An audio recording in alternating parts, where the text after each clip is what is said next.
I'm not sure how to pronounce this thing that our poem today is about, but thankfully I know some folks who speak French. Raison d'être. If you still can't pronounce it, you can also call it my raisin. My raisin. My raison d'être, reason for being, is nurturing. To try to be a light to the world and to share God's love and be loved by Him. Joy and love. Family.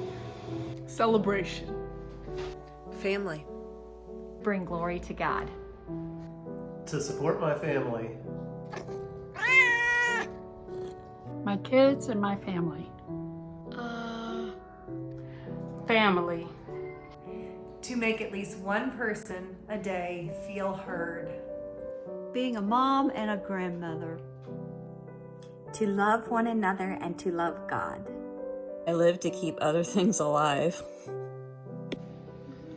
Are you ready? Mm-hmm. Good vibes for the grandkids. Living. Collective liberation. Family.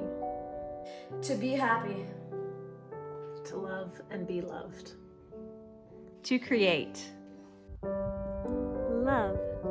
Greetings from Louisa County Middle School. I hope to be an instrument of encouragement, hope, and joy while on this earth. And Barbara, you are all of those things. My raisin. All the jewelry he gave me, including my wedding ring, buried in the forest unmarked, mirroring his disappearance, our love interred. Grief and daily chores, woven into a piece of fabric, drags me down, underground, crushed.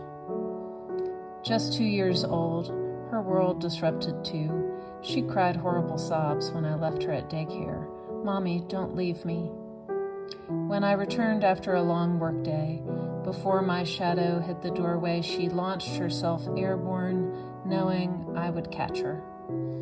We both held on tightly, an embrace so strong that it could save a life or two.